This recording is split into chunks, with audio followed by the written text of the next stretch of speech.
and welcome to this episode of Playmakers Koravinda Hunia Toku Ingoa. And I am very proud to announce that Claressa Shields, the GWOAT, joins me now. I wanted to start off by saying that congratulations on, it's been 5 years, I think I saw on your social media the other day, of your pro career, which doesn't seem very long at all, but in that time you've achieved so much. I wanted to ask you, where does the fire for boxing, really come from to become, not only a competitor, but to be, one of, if not the best of all time? I think that I've just had a fire for boxing since I first walked into the gym, when I first seen guys sparring. And then, then you find out what working out is and hitting the bag and conditioning is. And I kind of fell in love with training, but I think it was always like a gym full of guys, and I always just wanted to be recognized in the gym with them. It was like I want to be able to say that I'm in a sport that everything relies on me. So I played basketball and a bunch of other sports, but they were all team sports. But when I boxed, it was like everything was just so like on me, and that's what I most enjoy about it. Like I control my destiny and I control the outcome of my wins and my losses. I know what I did right, know what I did wrong. And just to know that I have it in me. Like I just love fighting and getting the belts and everything and fighting the best and never turning down a challenge. I'm just very, very competitive, and I just want to beat anybody who said that I can't beat them.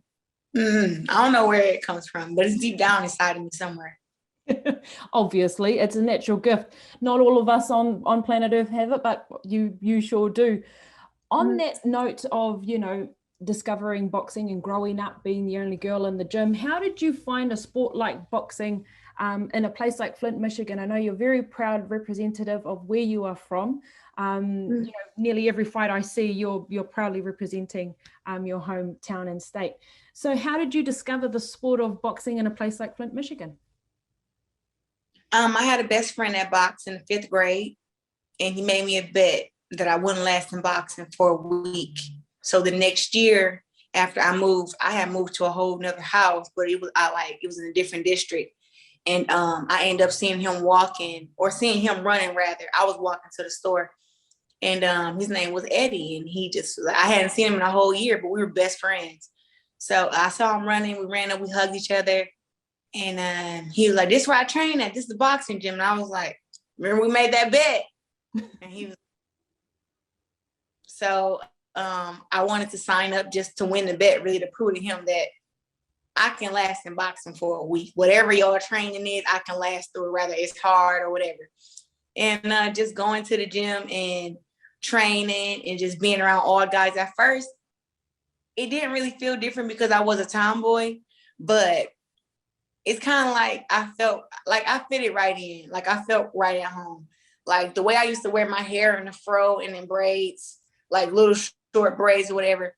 Nobody knew I was a girl anyway. So I kind of fitted right in. And then when people started discovering that I was a female, that's when like the dynamic changed, and everybody was like, "Yo, like the best boxer in the gym is a girl, and like she works hard, she trains hard, she spars against the boys, she's focused." And I just kind of grew to where it was like boxing was as good to me as I was to it. So the harder I trained, the more I went to the gym, the more I missed going out to team parties and just going to the gym, the better I got and the more recognition I got. And then it came with the Junior Olympics and the nationals and then the Olympics. Everything kind of went so fast, but it's been a great journey so far. When I listen to you speak, I can see you're physically strong. You're so blimmin' talented. You do all these amazing things on the world stage, but listening to you speak, there's such a component of mental strength involved, isn't there? You talk about being the only girl in a gym growing up, but, you rose to the challenge, and every time, an opponent is put in front of you, you're rising to the challenge. How do you keep, that mental strength? Because, being at the top can sometimes be a lonely place to be. Well, being at the top is lonely, especially in boxing. It's lonely. I'm not gonna say it's not. It's definitely not for the weak. I can say that I look at the bigger picture, and the bigger picture to me is Floyd Mayweather. You know, like I want my life to be like his. You know, I want to have the money, the yachts, the $1 million houses, the nice cars, the fame, the championships, the pay-per-view numbers. Like I want to be the female Floyd Mayweather. So it's like when I look at the big picture, even though I got like, you know, I've been boxing 5 years. I just got my first 7-figure deal in boxing. I just got to have 1 million followers on Instagram, you know, stuff like that that I see is like, okay, now we're climbing the rankings. But it's like, I just want, you know, to be paid for the sport that I love and be able to take care of my family and my friends and just have like a really good life. But Floyd is like the example. So when I'm striving for all this greatness, I always have Floyd in the back of my head. Like, how can I get closer to what, you know, Floyd did, to like the kind of fighter that Floyd was? Like, even sometimes I'm like, am I as hated as much as Floyd yet? And I'm like, no, not yet. Keep making hate. You know, so it's just saying the bigger picture is what keeps me going. It's like nobody knows what my full goal is, you know, and even I don't know. It's like one day, you know, I want to be undisputed champ. First, it was, I want to be world champ, then undisputed champ, and then 2-time undisputed, and then 2-time division world champ. Now I'm 3-time division world champion, 12-time world champion, and you know, and all. And it's just like my goals just keep getting bigger and bigger. It's like now I want to be a 4-time division world champion, a 5-time division world champion. I want to be, you know, I want to beat the girl that beat me in the amateurs. I want to beat the girls who coming up in the pros. Like, I just want to be whoever they say is the best is. Put her in front of Claressa Shields and I'll show you that she's average compared to me. Yeah. Talking of Floyd Mayweather, when I think about you as a young girl coming through a gym and doing your thing, you know, who were you looking up to as your role models? I know, you know, in the beginning, you're just, you know, boxing to take part, but when things start to get a little bit more serious, you start looking, you know, externally about who's on the world stage. That could be me one day. You know, there weren't many females like you when you were young. So who were you looking up to as your role models? I looked up to Beyonce and Serena Williams. Nice. Yep, those are my role models. And it was some boxing matches. I would give myself the nickname. I'd be like, I'm about to be like Beyonce today, so y'all gotta call me Sayonce. Like, I'm Sayonce today because it was just like, to me, Beyonce is like the epitome of excellence. Like, she can rap, she can sing, she can dance, she can be a mother, she can be a wife, and she still just like got that other switch, which like, I'm Sasha Fierce, you know, Beyonce, Sasha Fierce. And I felt like with me and in my life, like I'm Claressa Shields, but my alter ego is the GWOAT. Like, the GWOAT is the one that wear the furs and the Versace and have her hair and her nails done and wear the cute clothes and whoop ass. And then just like kind of like Claressa's act, to me, I'm very humble, but people don't get that because of how I speak about my greatness. It's like, look, I'm only speaking facts. You guys can't, like, if it was a lie or I was talking trash or whatever, you can say, okay, it's not facts, but I'm actually like factual. So it's like, I'm super humble, but I'm also gonna let people know, like, this is what I've achieved and this is why it's great and this is why you're going to respect me. And the GWOAT is just kind of like, she's like that. She's badass. She all that. She popping. She can fight. She can rap. She can sing. Like, the GWOAT is like my alter ego. So I look at Beyonce as being my role model. And then, of course, Serena. I'm not a fan of Serena Williams, the person. But as far as like the athlete, growing up, I looked up to her because they're both dark skinned. We both wear box braids in our hair. We both kind of strong and built, got big butts, you know, whatever. So I'm like, I looked up to her. I'm like, she looks like me.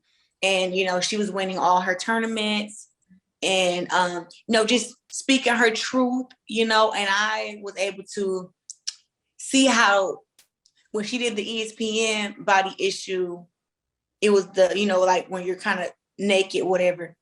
And I looked at the comments because to me, you know, she was built very nice and she was beautiful, but I read the comments and they were like so mean to her in the comments and stuff. And it kind of mentally prepared me, because I was like, I'm going to be so big one day that I'm going to be doing the ESPN body issue, which I have.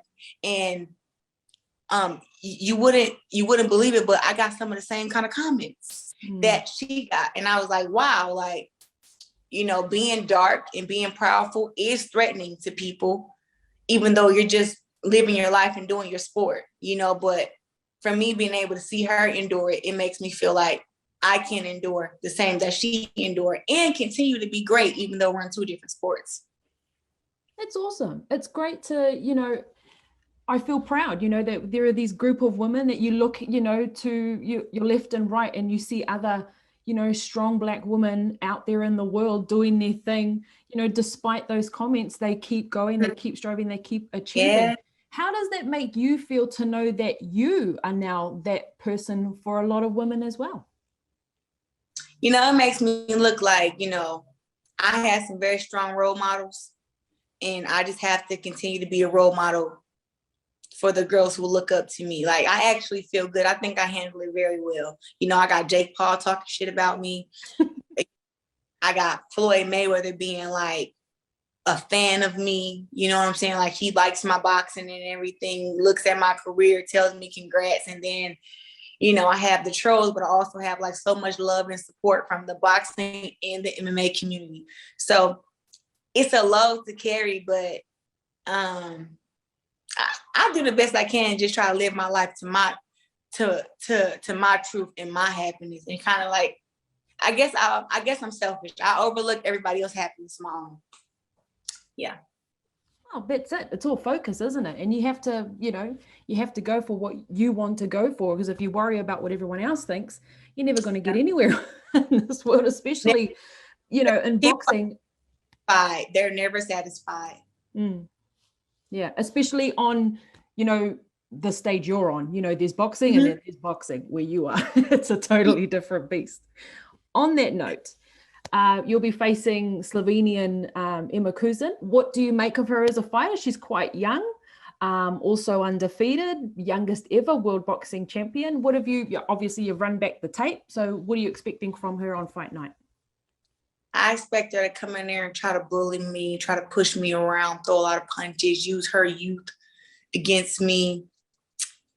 But from me just being who I am, how sharp I am, how strong I am, how just skilled, she's worked her way up from the bottom to the top. But she's going to realize that she should have called out somebody else and not called me out. I'm hard to hit. I am hard to keep off of you. I punch very hard. I punch very fast, and I'm very calculated. And I don't think that she's prepared for that. But I'll be the first one to show her, and then she'll maybe look at the other girls to fight next time. But she feels like she's ready. Her team feels like she's ready. And it's my job to let them know that they're not. So I'm going to go out there and shine. Hey, get the job done. On that note of the UK, you've never fought outside of the US since the Olympics, I believe. So how are you feeling about leaving the United States to make a UK debut in Cardiff? I wish that was true. I fought the Olympics in London 2012, and then I fought a bunch out of the country 2012, 2016, the Olympics in Brazil, also in Rio. So I've always fought outside the country. I just haven't yet as a pro. That's what I'll say. So fighting as a pro out of the country, I think it's going to be huge for me, because it's like a homecoming from London. And I think that I have a lot of UK fans, and they're really like trying to build up the fight with me and Savannah Marshall. So I'll have a lot of fans there, but also some haters. But I think this is as big as it gets. You know, like, I want to box in the UK. I want to box in Africa. I want to box in Dubai. I guess UK will be our first stop, but there is nothing like the UK fans. Like, I'm not from the UK, but when they start singing Sweet Caroline, I sing with like, to me, that's the best part. Like, no matter what fight you're watching in the UK, when you see the whole crowd and everybody with their flashlights in their hands and they're singing "Sweet Caroline," oh, oh, oh, and I'm just like, yeah. And I'm at home and I'm like, I feel the energy. So I can't wait to be in that atmosphere, fighting in front of that crowd. And just be able to experience that, being a woman fighter, because many of us haven't got to experience it. I mean, I think Katie Taylor, Natasha Jonas, Terry Harper, but I mean, any other woman who's been able to go to the UK and have like that kind of support, I don't think that a lot of women get to experience that. So I'm happy that I get to experience that. I love the UK fans. They're nice. Yeah. And I feel like the whole world knows that song simply from watching events played in the UK. Sweet girl. I was thinking like America needs to come up with us a song that when you play it, anything, everybody just starts singing it. When America gets like that in boxing, I would say that American boxing is bigger than UK boxing. But right now, the UK fans got the American fans a little beat in that department. I agree. I must say, I like listening to when there's someone that comes out and sings the American anthem before the event. I feel like no one does it better than the US on that front. Maybe right, maybe. Sometimes USA drop the ball sometimes. But that's what keeps it interesting. You want to see who's going to nail it and who might not next time around. That part. You know something though? Whoever sings the Mexican national anthem never f it up. They always kill it. I have never heard Mexico's national anthem get messed up. Whoever sings it, they do beautiful. They do. They actually do. And there's a lot of it, especially when you think about the amount of Mexican boxers that there are out there now. For you yourself though, you're 11-0. With this fight, what are you wanting to showcase? You're undefeated, and so is this an opportunity perhaps for you to either showcase to UK fans what you got, or to show maybe another level to your boxing to your existing fans? It's always another level to my boxing, always. Me and my coach have been building together for a few years now, and just getting some game plans together and adding to my arsenal. And, I've been boxing for so long. It's like, but every fight looks different. We want to give them different looks, and we want to show different, different departments. And I just want to continue to show that I'm light years ahead of the other girls. Like, these girls are skilled. These girls are powerful. These girls, may have as many belts or divisions as me, but when it comes to actual boxing IQ and what we can do inside of there against the best opponents, I want to always be able to dominate. And now, to dominate and just keep growing as a fighter and do better, So I think the UK fans already know what I have, but I'm returning back from MMA to boxing, and I just got to let them know and remind them who the top dog is. The top dog. I wanted to touch on that briefly too. Your MMA, how are you finding the transition? You obviously had a boxing fight in March and then had a couple of MMA fights, and now you're going back to boxing. How are you finding that transition, and perhaps how has it affected, your idea of a boxing camp as opposed to an MMA one? I train just as hard for both, I do my strength conditioning, except for in MMA, you do more wrestling practice, jiu-jitsu, which involves another body laying on you. So actually, my body has gotten strength in places that I didn't have strength in before, which I think is good, me being so young and everything. But as far as in the mental aspect, I look at a boxing match and an MMA match completely different as far as in my mental space. Like, yes, I want to win, but my mind has to switch between all these different sports and arts when it comes to MMA. And I'm still kind of learning a lot of it.